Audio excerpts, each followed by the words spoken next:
Well then, looks like we're going to get ourselves ready to have a bit more Makina.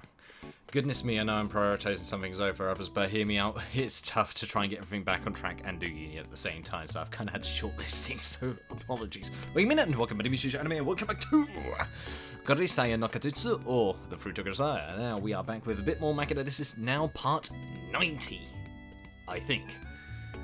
Whew.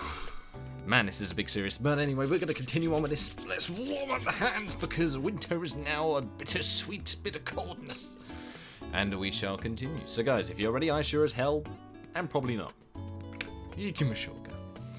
I just watch over the thing as it idles for a while, but the engine doesn't seem inclined to sputter off again. Maybe the CDI itself wasn't the issue. The contact with the coupler might just have been off. Maybe. Temporarily stopping the engine, I check the oil and lights, then move on to testing the front and rear brakes. All is good. But when I finally get around to looking at the air pressure on the tyres, Christ, are you serious? It's got a damn flat. Am I going to have to change a tyre in this absurd heat? Cut me a damn break already. Sighing heavily, I lean my head back and gaze up into the sky. Within seconds, I can feel the tip of my nose scorching under the blazing sunlight. I'm sorely tempted just to say screw it, but after all this effort, giving up and going by train would be seriously galling in its own right. This right here might take some time. Muttering an excuse to no one in particular, I decide to temporarily return to my room and rehydrate myself. For a moment, I'm seriously tempted to take the wheel off entirely and lug it back to my bathroom to patch up. But fortunately, it doesn't prove to be anything quite that serious. When I start pumping air back into the tyre, it inflates back up normally, and the pancake on the bottom disappears completely in a matter of minutes. Oh, okay, it just needed air. There was no damage to the inner tube, at least. Why is it that the tube tyres always manage to lose air just sitting in a parking lot? True. While this minor mystery nags at me somewhat, by the time 11 rolls around, we've successfully readied everything we need for our trip. Let's go. Alright, are all preparations for departure complete?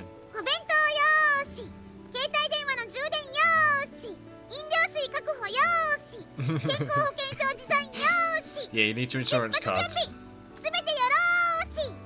Excellent. The time is currently 1100 hours. We're beginning the operation. All personnel, embark. Yeah, if none of you have lived in Japan, you actually have health insurance cards out with you there. I remember having my first one there, and it was the weirdest feeling ever having one of them. I kid you not. And when I was there, they actually changed it there for the year as well. So it went from being yellow to grey. There's a little thing I thought you might be interested here. Straddling Bobotaro, like a bold general swinging onto his warhorse, I deposit Makina in the tandem seat. Make sure she's got a firm grip on my waist. Then kick the bike into first gear with the tip of my left foot and slowly squeeze the clutch lever to the handle. Look at that picture. Woohoo! That is a cool little chopper. Look at that. It does look like a Harley, in fact. Okay, so my description was actually that far from what I thought it looked like. Looks like it's going to be another hot one. You did put on sunscreen, right? I love her freaking helmet as well. As we begin to leisurely putter along the coastal road in the direction of Yamanashi Prefecture, Makina and I talk through the two-way FM radios we used for our sniper games. Naturally, I've hooked them up to our throat mics for hands-free operation. Nice.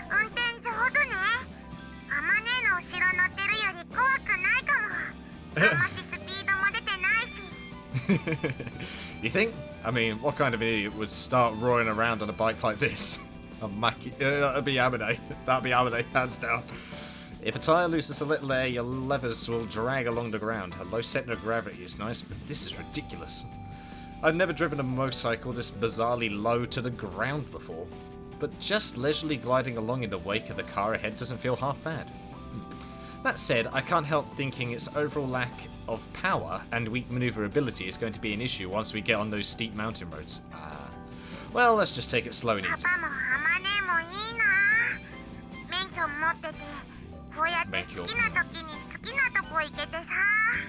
Well, true, they can. You're old enough to have a license yourself, Makina. Why don't you take the test? 私も前にアマネにそう言ったのよ。免許取りたい。Hmm. そしたら危ないからダメって自分は乗ってるくせによあいつどんだけ自己中だよ She's right. Well, guess I sort of understand how she feels. It's easy to picture Makina hopping on a moped or something, shouting, ja! I'm going off to play, and tottering off into the distance. At which point you'd be sitting by the phone, biting your nails, waiting for a call from some hospital or the police.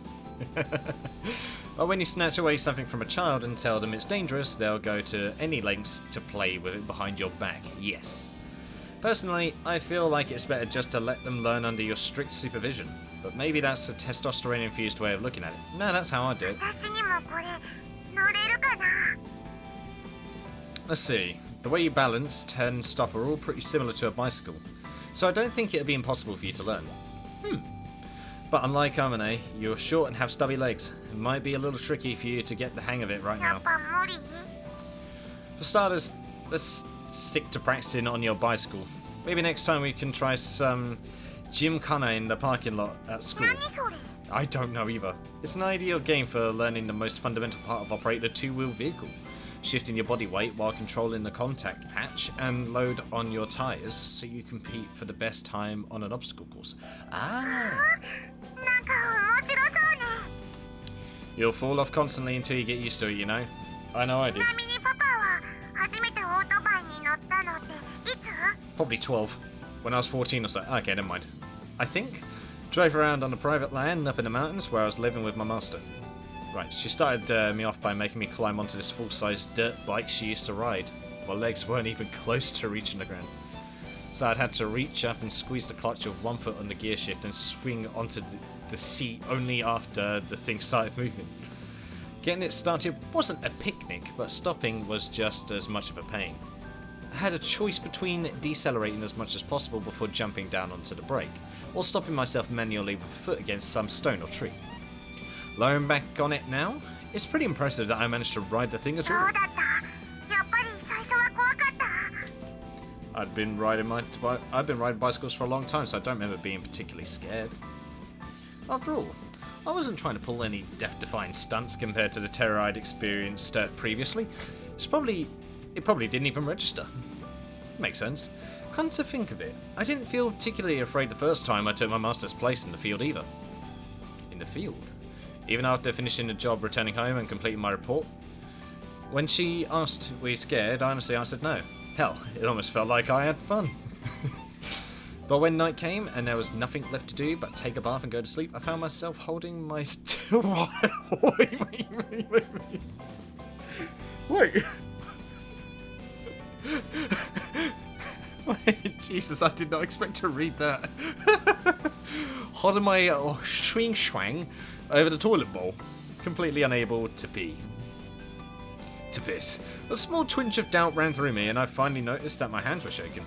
As the tension finally drained out of me like a string removed from a bow, I was seized by terror so intense I thought I might never stop shaking. Damn, that's like stage fright type of pee. I'd casually, almost thoughtlessly, slipped by a situation where one wrong step could have meant death. Mixed in with the fear was a wave of thankfulness for my sheer dumb luck. I was fortunate today, but the dice might very well fall different next time. With that thought, the shaking grew stronger. Even now, I can vividly remember the terror I felt that night. But after experiencing that fear again and again, I guess you could say I obtained the ability to control those feelings. Or maybe I just gained a nose for danger and the instinct to avoid it. When you get right down to it, I think it might just be a matter of experience and caution. Put in enough hours to develop the foresight to see trouble coming ahead of time, and you'll be completely fine. You're at greatest risk when you start thinking, I'm on top of my game today. Bring it on, basically. Don't get too carried away, or you'll end up taking a fall. That pretty much sums up riding a motorcycle. I already explained this with the bicycle last time, but any vehicle's safe enough as long as you stay aware of your surroundings and give yourself a generous margin for error. なるほどつまり通常5割急いで7割ってやつな、怖いと感じた時はすでに8割を超えている怖いと感じる一歩手前を意識するのがベストな Yeah, you got the idea. Incidentally, right now I'm going about half my baseline pace. 今何キロ出てるの Don't know how much I can trust a mini-meter wedged onto a different company's bike, but roughly 50 kilometers an なる hour. ほど。もうちょい速くてもいいかなってスピードの一歩手前なのよさ。Given his speed and following distance, even if the guy in front of us spills hot coffee on his pants and smashes onto the guardrail, we wouldn't have any problem dealing with the situation. 安全が一番速いってそういうことな。やっぱ Very true. 私も免許取ろうかな。What's it like driving a motorcycle anyway? Posting this question by Makina, I briefly paused to consider. Do you remember the first day you rode a bicycle? Oh, I do. I fell in stinging nettles. For Makina, it was practically just the other day, so I'm sure she remembers it vividly. The feelings it inspired might not have faded completely.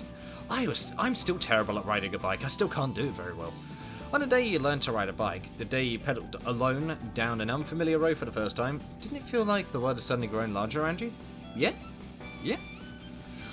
This world's an endless road that can take you anywhere at all, and that bicycle could carry you much further than your weak little legs. That first day, did you ask yourself, just how far can I go? The first day I rode a motorcycle, that open question was replaced with something that felt like an answer. I can go wherever the hell I want.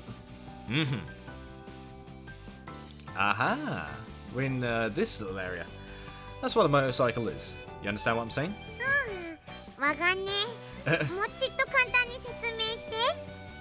I don't know. You can go where you want, stop where you want, even just ride along with no destination at all if you want. That's what a motorcycle is. それは簡略しすぎてかえってわかりにくいのよさ。I consult my watch to discover it's already 1 in the afternoon. As if on cue, Makina begins complaining about her grumbling stomach, so I pull over at random in a suitable spot and lay out our plastic picnic sheets for a late lunch. The lunchboxes Makina prepared were, as she had declared earlier, packed primarily with fresh-baked cinnamon rolls and pumpkin bread. According to Makina, making these required comparatively little effort on her part, as the bread machine took care of the primary fermentation. But that said, the taste is nothing to scoff at. The girl claims that anyone with a bread maker and a functional brain could achieve such results. I'm slightly moved to learn that we're living in an era where even amateurs can produce bread of this caliber. But at the same time, I feel as though I've caught a glimpse of dark clouds gathering on the horizon for the bakery industry. Yeah. I can sort of say that in the UK there's tons of bakeries, and some of them are amazing. So I can see why people especially would be concerned when it comes to that sort of thing. Easily. ね、パパ、あそこにいっぱい生えてる背の低い木はブドウの木？ Oh, Okay, first of all, grapes grow on vines. Yeah, I was going to say grapes. Secondly, there's the mulberry trees. クワ？クワっつうのはブドウの仲間？ No, not that I know of. Why are you so caught up on the grapes? Anyway, yeah. で山梨だよ。 Okay, try not to talk as though Yamanashi's got nothing but grapes to offer the world. The good people of Koshul give you a super boot to the rear. なんでだよ。じゃあブドウ以外何があんのよさ。Oh. Peaches? パパこそ甲州人にぶっ飛ばされんぞ。 That's cute. Wait, no. There's also hot supu, and those rice cakes of black honey, and don't mess with the valley, okay? 別に舐めちゃいないし、ブドウも桃も大好きなのよ。 Aw. 岡山とキャラかぶってんけどな。 Did you really have to say that last part? Cheeky little brat. Where did you get that chutzpah from, anyway? Probably you. パパに似たんだと思うんだぜ。 Yeah. Alright, well, anyway, that mulberry tree. Fuvio bombix mori. また知らん言葉が出てきた。 I don't know what's 見 a たよ、 bombix カイ mori. コさん。 I don't know. What? You don't know about silkworm moths? You farm the larvae and make silk from their cocoons. The industry's been around forever, you know. Ah, yes, I know what this is. Yeah. It's supposed to be a very delicate fabric. I can't remember much about it myself, but I remember it can be used for clothing. 絹ってガの幼虫が作ってんの？ Yeah, it's a natural fiber. You didn't know that either? クジラのヒゲからバイオリンの弓みたいな感じ？ Wrong on many levels, but the strange thing is I can actually understand what you're trying to say somehow. Yeah. It's not exactly a whale whisker, but I can kind of see the angle that you're coming from. ちょっと見てきていい？ Just look at it, it's fine by me, but don't start plucking off fruit, you got that? Also, put your hat on first. わかってる。 Just like that, Makina darts off into the blazing sun, flapping her outstretched arms like a like a bird as she rushes over toward the mulberry field. Thanks to her diminutive frame, she looks like a young child heading off to play. Yeah, I got that same feeling. The girl shows interest in anything and everything she encounters. When she runs into something she doesn't understand, she immediately asks why. In return, I offer what answers I can from my own experience and knowledge. When that fails me, we think of it together. Sometimes hearing Makina's perspective leads me to new insights of my own. Yes, she does come up with some interesting viewpoints. I guess this might be what people mean when they say teaching someone means learning from them in return. Come to think of it, it was my own instructor who told me that. The person who taught me everything and made me want to learn in the first place. Not a parent or a teacher. Kusakabe Asako. That's a female name. That is definitely a female name. Oh yeah, he keeps on saying that's a woman. Why do I keep forgetting this stuff? Why do I keep forgetting? The woman who single-handedly built me up from nothing. For better or worse, I'm at least 80% the person she made me. She found a whelp crawling around along the bottom of the valley of despair, reached down her hand and pulled it up into the world of human beings. For Asako, picking me up might have been an afterthought, an impulsive, spur-of-the-moment decision, not much more than a whim. Even so, if I hadn't met her, I wouldn't be what I am today. I probably would have given up on life outright a long time ago. Jesus. But Asako was there. On that day, in that moment, she took me by the hand. Thanks to her, and the people around her, primarily a certain aggravating shaggy-headed blonde, I'm standing here today. I'm still living, carrying the final words she left me in my heart. What's the point in keeping a piece of trash like me alive? I want an answer to that question. That, more than anything else, is what's keeping me going. Oh, damn it. Damn, okay, Makina, calm down. Yeah, what's up?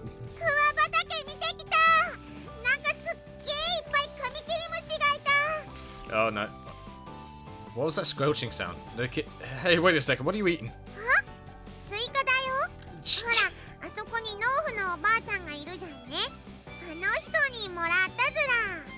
Sit that dead. What, are you a Love Live character? Okay, you put a finger in your mouth and stared at the melon with the big wistful eyes, didn't you? Please tell me you at least said thank you.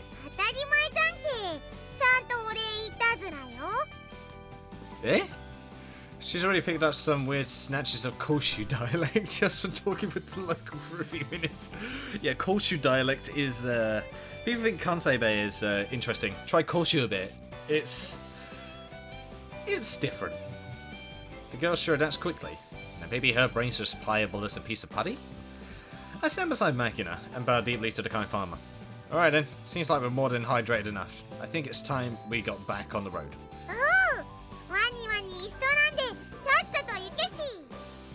You know your dialect's a little off there. Yeah. Seems like the field's artillery's practicing today. When my ears begin to pick up the air-shaking thunder of the guns in the distance, it feels like we finally entered the Yamanashi I know. Among the vehicles we pass on the road, squat medium trucks and high-mobility vehicles painted khaki grow increasingly common. At one point, I make eye contact with a commander sticking his head out of the cupola on a passing Type 96, and had to restrain the impulse to salute. Had to say, Makina, for someone who's supposedly so shy around strangers, you're pretty sociable. Although Irisu Makina has firmly established her position as the shy girl at Mihama Academy. From what I've seen, this reputation seems somewhat exaggerated. In fact, just the other day, I witnessed her impudently sponging chestnut candy off some old couple on a bench outside a sweet shop in the shopping district.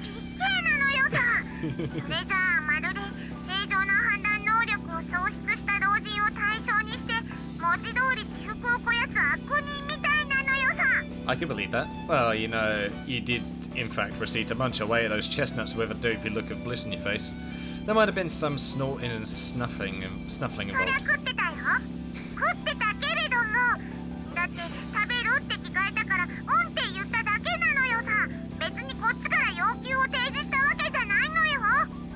Right, so my question is, how exactly are you supposed to be shy again?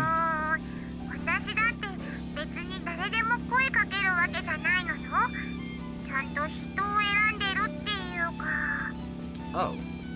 Come to think of it, it does seem like you're always targeting kind-looking older people. その言い方おかしくない？まあ確かにそうなんだけれども。 So I guess elderly people don't seem so scary, is that it? 怖くないというか馴染み深いというか。 They probably see her as a kid, so that's probably why they're so polite. 私はほら6年も病院にいたわけで、その間ずっと死にかけのじいさま連中に相手をしてもらってたから、じいさんを見る目はあるのよ。What?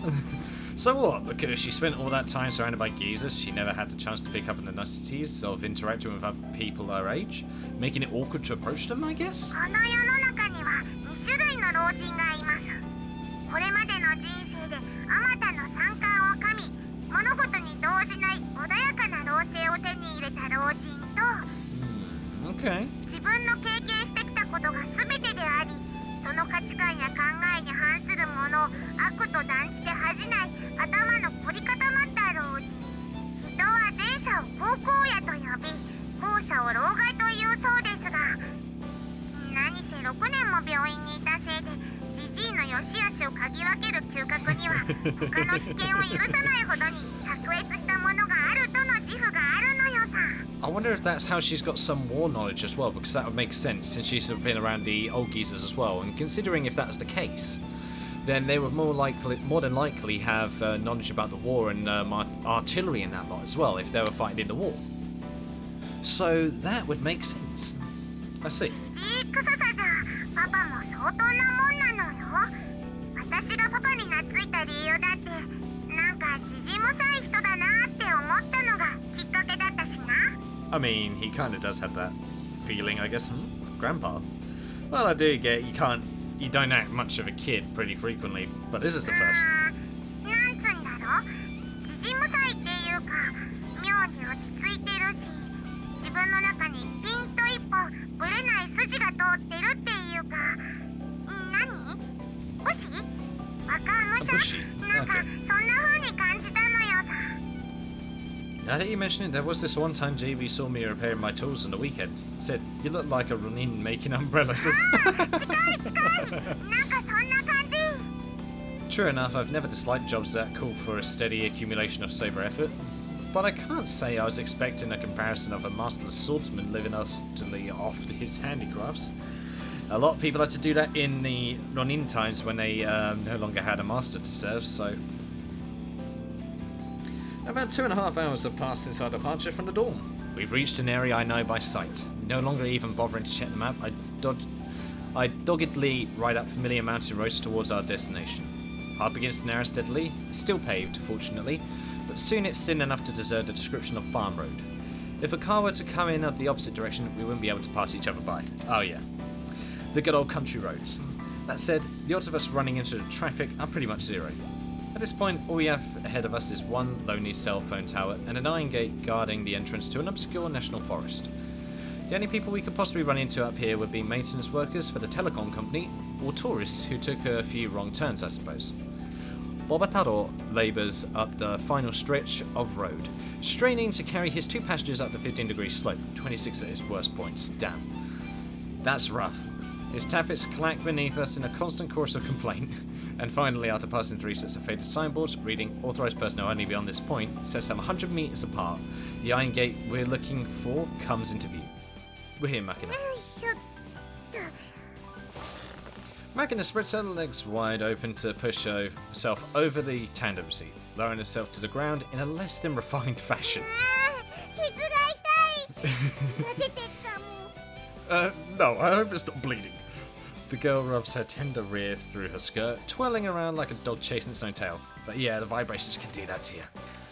Turning my back on her, I insert my key into the padlock and head the iron gate. Well, it's technically the country's mountain. My master and I lived in the cabin up here, managing the land. Let's see, guess it's about a 30-minute walk from here. I'd like to ride up there myself, but I don't think Bobataro here would handle a rocky slope like this too well.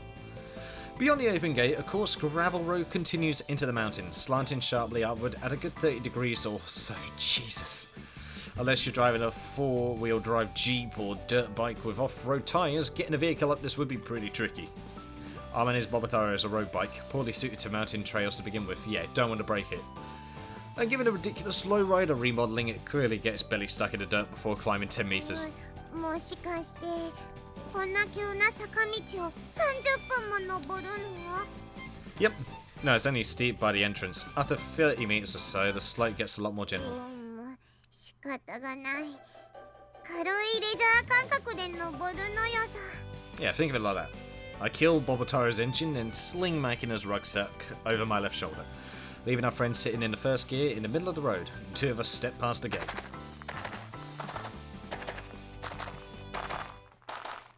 And we're going up. Damn, this forest looks familiar.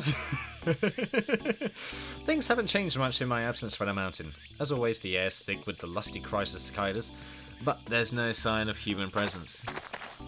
Other than the squawking insects, the only sounds are the crunching of our feet against the gravel and wheels, and Makina's laboured breathing growing quicker and louder with every minute. You alright? 平気。まだ大丈夫。 The girl can be surprisingly stubborn at times like these. Probably an attempt to demonstrate she's not a helpless weakling who needs to be babied constantly. Still had to be sure to keep an eye on her though, or she might end up collapsing on the ground and falling asleep on the spot. ねえ、パパ、聞いてもいい？ About what? これからお墓参りする人。 Ooh, パ here we パ go, の we're 師 gonna 匠 find っ out て more. どんな人？ Well, let's see, where do I even begin? Come to think of it, although I've brought Asuko up numerous times, I don't remember getting into the details. I mean, nobody really seemed that interested. I guess it was just too awkward to ask. My master's name was Kusakabe Asako. We first met when I was 12 or 13 or so. She was a lot older than me, obviously. I lost my entire family a while before this. At the time, a friend of my dad's had taken me in, but... well, that family friend was, what you'd call a bad guy. The kind of man who slips through the cracks in the law, profiting off misery and tearing money away from soft-hearted people. The bad guy in question made some enemies on the shadier side of our government. Bit off a little more than he could chew, they decided to bring the hammer down. And a small assault force that invaded the villain's lair, Well Mansion, and suppressed it in a blink of an eye was led by my master, Kusakabe Asako. つまり、子供の頃のパパを悪者から救い出してくれたのがその師匠なのね。Yeah, that's the basic outline. それからはずっと師匠と一緒にここで暮らしたの？ Not constantly. We lived here for the first year or so, but I ended up getting shipped off to America fairly soon because of some circumstances with Asako's カリ employer. フォルニアのサンディエゴな。 Good memory. その後は Yeah. バージニアのクアンティコで結局また日本に帰ってきたのよね。 That's right. And in between all that, I lived with Asako. She's the one who helped me find the strength I needed to つ live. まり今の私にとってのパパみたいにパパにとっては師匠はママみたいなものだったのね。 I guess you could say that. Don't think Mummy quite covers it. If I had to categorize the woman, I'd say she was my master. But in the sense that she raised a cowardly, snot-nosed brat into a reasonably competent man, I guess you could say she was something like a mother. Kusakabe Asako was the only person I've ever called master, and the only person I ever will. Damn. I was nothing but a filthy little cockroach she'd happened to carry home from her job one night. We weren't related, she had no obligation to do anything but flush me down into the toilet. And instead, she spent the rest of her life raising me. The woman was force of nature, infallible and unshakable.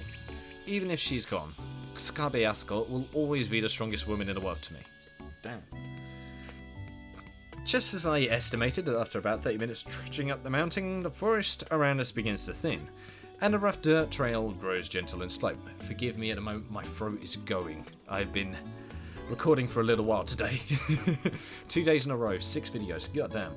As we reach an even plot of land that seems to have been cut neatly out of a natural plateau, a single log cabin comes into view beyond a chained up metal gate.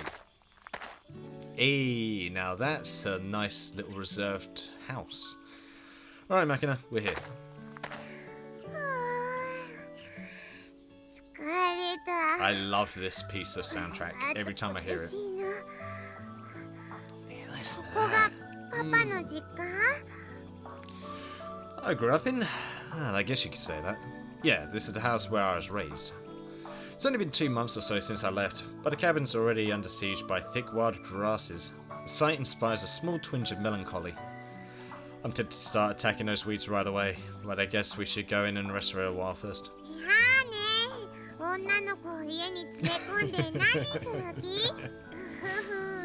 Alright. Don't tee-hee me now. Don't tee-hee me, kid. Now I have to call on Harmony and give her yet another scolding. Remove my keyring from the car. Oh. I just got that. God damn it. Remove my keyring from the carabiner I've been using to fasten it to my belt. I select an old-fashioned key with a dull golden colour.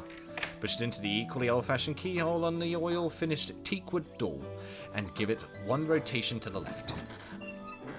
Oh wow, look at this. This isn't a bad little place. The interior of the cabin, naturally enough, hasn't changed at all in the months since I saw it last.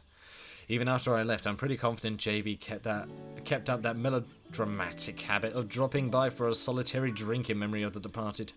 But although she's surprisingly averse to cleansing for someone with such an anal personality, it seems she wasn't quite lazy enough to leave her crumpled cans and potato chip wrappers lying around the place. Oh, so she was messy, but she tidied it up. Interesting.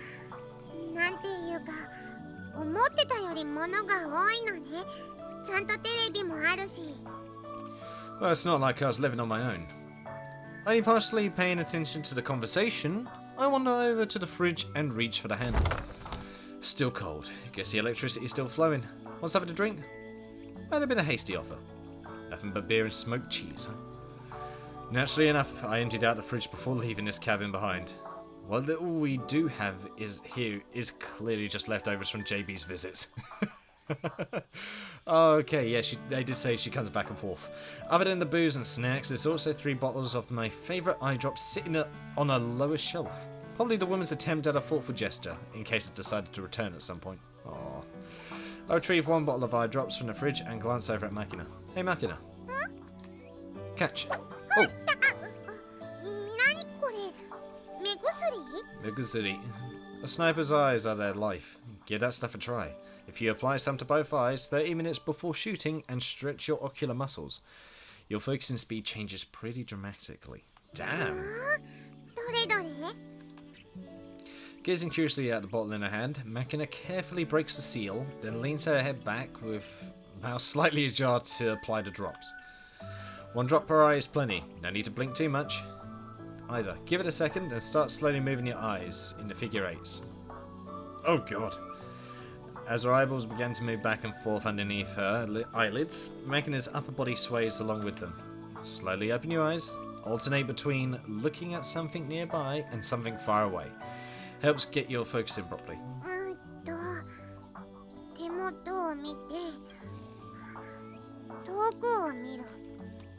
That's all there is to it. Just repeat this 4 times a day. Morning, noon, evening, and before you go to bed. You still listening? Photo? Oh, I'm sorry? Makina's eyes, after focusing at random on a distant object, have stopped darting back and forth. She's staring at the middle of a small bookshelf, where a single photograph of Asuko and me as a kid stand in a frame.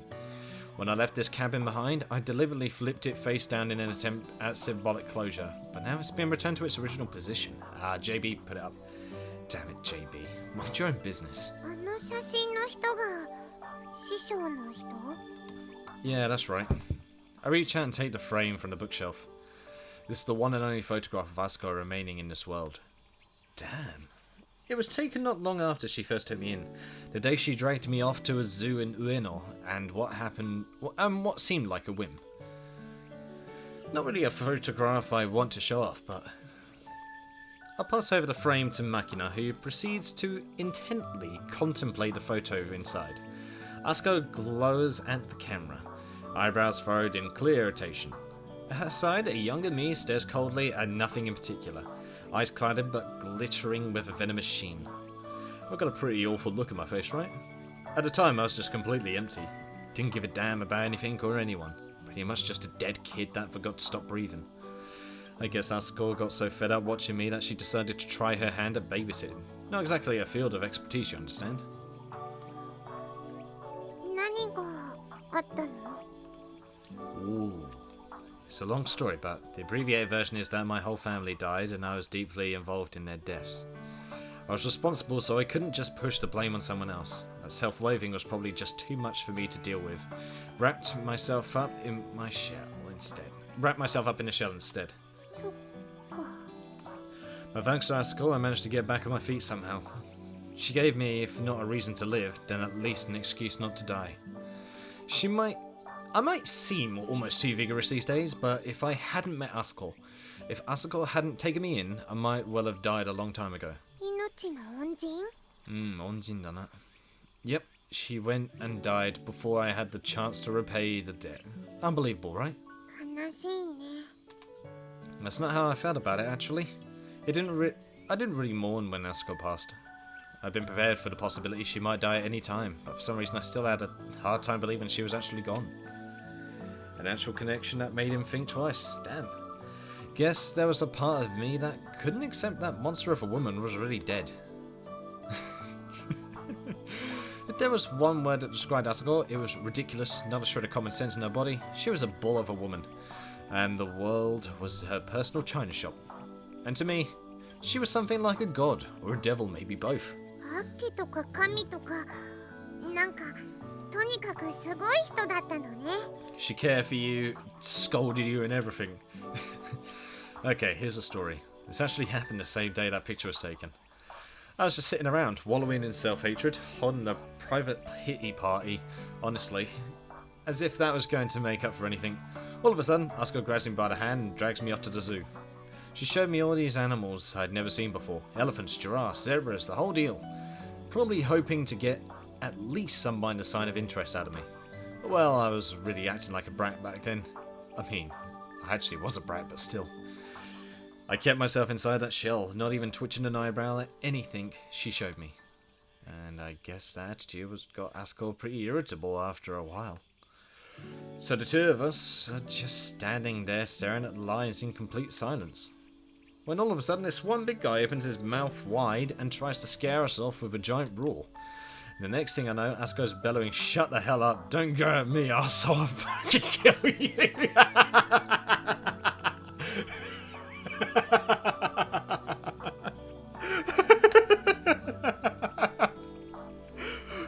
That's the way you do it.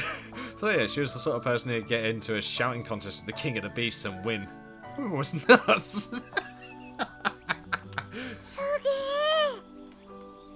I mean, our opponent was locked up in a cage. Anyone could have yelled at him if they wanted to. But when Asuko screamed in his face, the animal actually flinched, then just backed away slowly.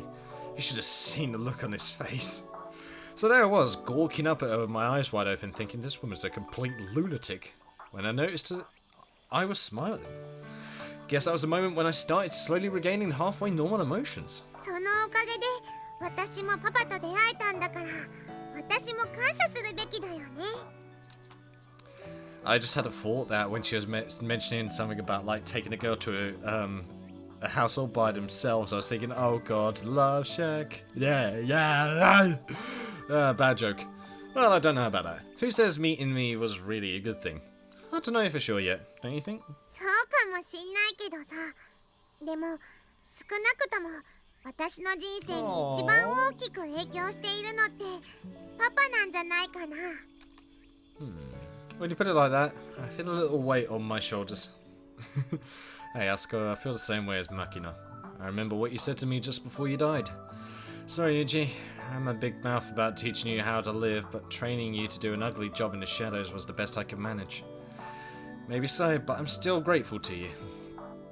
Because even now, your words are what keep me stumbling forward. That's awesome. I love this interaction. Without intending to do so, I ended up on a fairly lengthy digression about my past. Among many mixed emotions, a small flush of embarrassment rose to the surface. Holy god, Yuji being actually embarrassed to talk about himself. In an effort to hide this, I abruptly declared break time over, then led Makina around to the shed out back. I thought we always called it a shed. The building itself is pretty impressive. Not that different from the main cabin in size, it's a storehouse packed full of tools and provisions necessary to live up here. I pull Makina along into the storehouse, seeking out weapons with which to confront the well-entrenched hordes of weeds that have flourished in the summer heat. Specifically, we retrieve a few scythes and spades, an old lawnmower and a pair of straw hats hanging from nails on the wall. A good straw hat with a wide brim is indispensable for weeding under the blazing sun. Just imagine straw hats at a wedding, god damn. I put on the hat Asuko used when she was alive, and then dropped the smaller one I wore as a child onto Makina's head. It takes us another 5 minutes of climbing up the mountain to reach Asuko's grave, not far from the summit. Her gravestone stands in a spot affording an unbroken view of the basin below. While the location may be good, the gravestone itself is hardly worthy of the name. It's just a huge, fairly decent looking rock picked at random from the woods, then half buried in the ground to keep it erect. In fact, the rough surface of the stone doesn't even have her name chiseled into it. It's a crude marker and nothing else. Damn. Oh, that's depressing. Ooh. Even so, there's no doubt that Asuko's remains are resting here. I was the one who took the ashes from the funeral home and buried them, and I was the one who raised the gravestone above them. When it came to religion, Asuko's official position was no policy. She used to half joke about it. If I croak, just bury me wherever. I won't complain as long as you burn me up first. You can just poke a popsicle stick in the ground for a gravestone. Left with these half-assed structures to work off after Asuko's death, JB arranged for the cremation, then agreed to leave the rest entirely to me. I was at a complete loss for a while, but in the end decided to make the mountain where we'd live together her final resting place. Do you know what? That's giving me a warm feeling in my chest right now. Damn. Like, a good warm feeling. Like, happy. It's like, not quite melancholy, but pleasant. Very pleasant. Nobody criticised that choice, remote and lonely as it might seem. Asuko never had a family to begin with, and her best friend JB had no complaints about my decision. I'd say it's the best choice myself as well. But since I was the one who chose this place, the duty of maintaining it also rests with me. Yep. Starting the engine of the lawnmower, I pushed up here from the shed. I have Makina hand back while I mow down the weeds in one sweep. When that's done, I switch to my spade and quietly begin digging away at their stubborn roots. Makina follows behind as I steadily work my way around the clearing.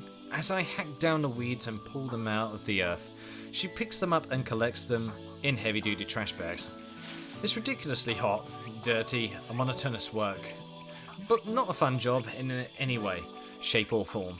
But Makina holds out surprisingly well, not complaining even once as we fight our way through the overgrown wild grasses. We keep it up for maybe 2 hours, covered in sweat and grime. Feels even longer than that. By the time I finally sit down to stretch out my aching back, having fully liberated Asuko's gravestone from the summer weeds that had nearly engulfed it, we filled 8 of our 70-litre trash bags to the brim. God damn. That was a hell of a job. Well, guess that's good enough. I slowly raise my tired body up off the ground, then turn around to look Makina in her dirt-smeared face. Looking at the girl biting her lower lip with something uncertain in her eyes. I realised I'd been hacking away at the weeds in total silence all this time. She may have been struggling along beside me in an attempt to be considerate. Slightly touched, I speak to her in the gentlest tone of voice I can manage. You're tired, right? Let's call it a day. Aww. Taking the towel I'd wrapped around my neck for protection against the sunlight, I wiped the dirt from her face. Apparently understanding from the gesture that I finished a simple greeting to my departed friend, Makina's formerly tense face loosens into a dopey ticklish smile. Aww, this is so wholesome. By the time the colours of the evening fill the sky, we've put away our tools and return to the grave. I light a bundle of wooden chopsticks resting on a... Yeah, I light a bundle of chopsticks resting on a plate. From the cabin's kitchen, a small welcoming fire for Asuko's spirit. Since Asuko loved her drink, I also bought her a can of beer from the fridge. Pop it open, I set it up upside down on top of the gravestone and let the contents pour out. To my dead homies. Nah, but in all seriousness though, that's awesome. The thin fluttering flame and its column of smoke are the signal beacon. The beer is the bait to make sure she doesn't hesitate to drop by. I close my eyes and press my hands together. A moment later I can hear Makina do the same. Hey Asuko, I'm still dragging my sorry hide around trying to figure out why you kept me alive. No luck on that front. But even so, I think there are a few things I'm starting to understand little by little. The things I can do, the things only I can do, the things I have to do, and the things I want to do. Tell me something, Asuko. Was this how it was for you as well? Did it start off as just a whim, taking me in like that? Even so, did that small presence at your side end up becoming your reason to live? I'm starting to feel like I can understand now. Not that it's that complicated, really. You just saw a face one day and somehow you just vaguely knew it was the one thing in the world you needed to protect, am I right?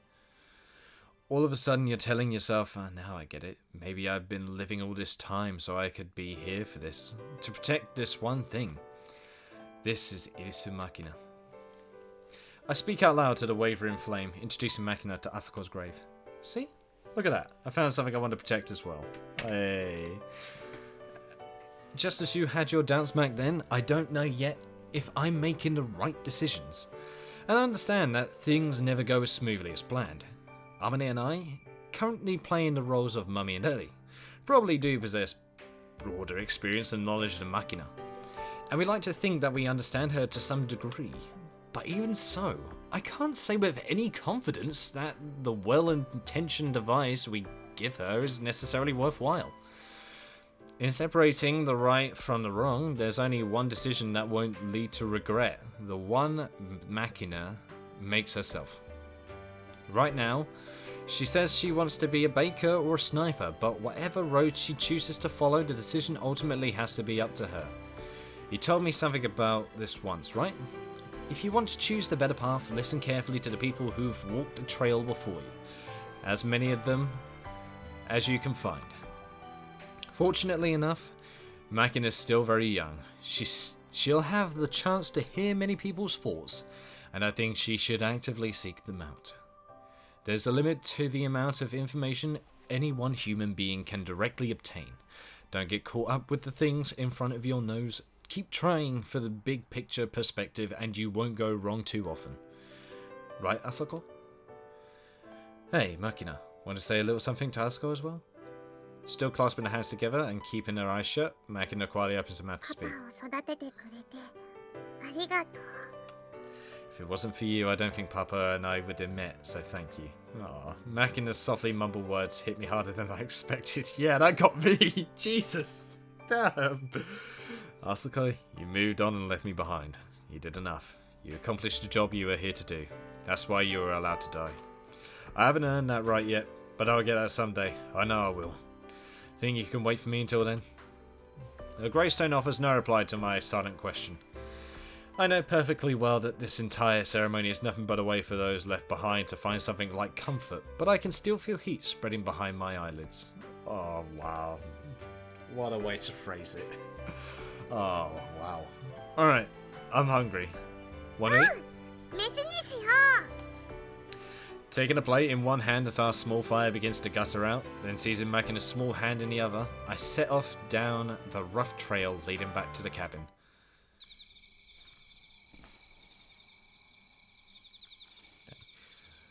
Sorry, I keep thinking somebody's going to be coming through the gate. As twilight gives way to darkness, I twist open the propane stopcock. Damn, nice. Then leave the bathwater to heat as I begin preparing dinner. But of course, the fridge is a barren wasteland, and the vegetable garden out behind the shed has run wild with weeds. Our only viable provisions at the moment would be stores of vacuum-packed instant rice and canned salmon piled up in the shed. Hey, at least you got provisions just in case. Can't manage much other than gruel or fried rice with this. Hey, pasta?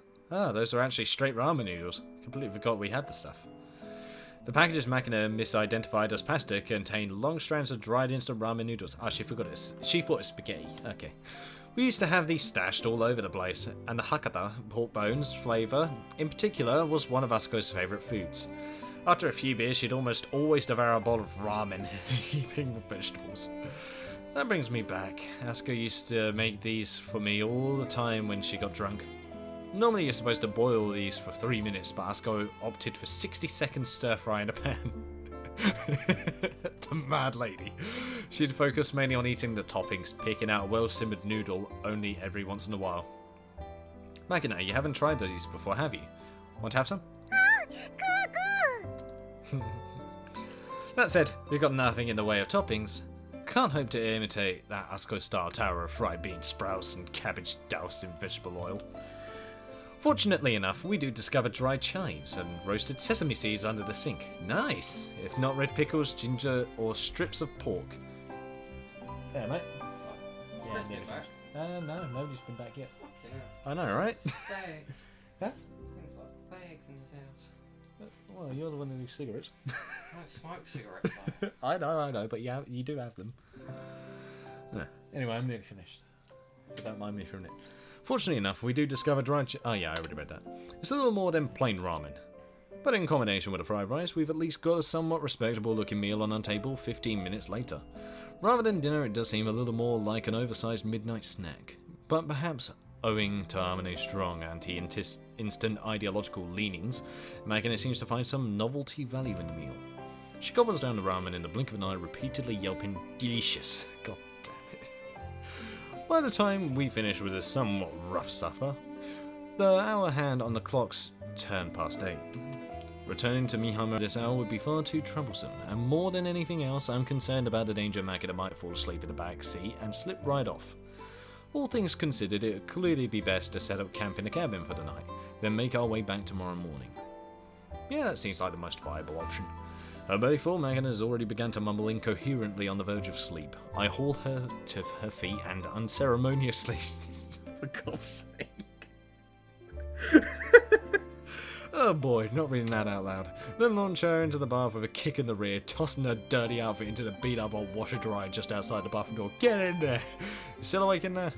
As I'm transferring her wet clothes to the dryer half of the machine, I call out to Makina for the third time in the last 10 minutes. Last thing I need to is the girl falling asleep in a tub and drowning herself. Yep, she's still alive. If I strain my ears, I can make out sounds of Makina splashing around.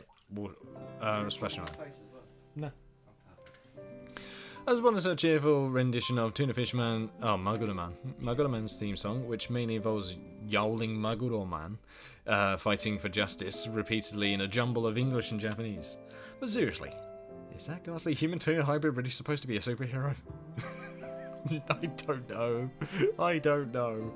Just seeing the character without any context, I'm pretty sure I would have picked him as a hideous monster of the week rather than the protagonist.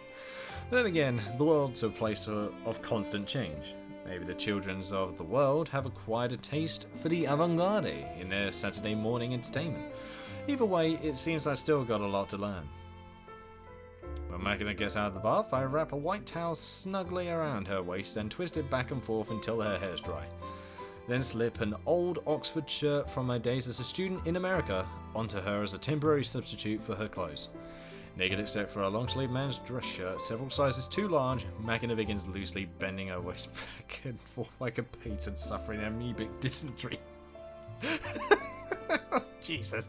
She then coos ooh la la in a pitch tone. Oh no. Oh no. Alright, wait here, I get a dictionary so you can take a careful look at the definition of the word sexy. You didn't need to kill her.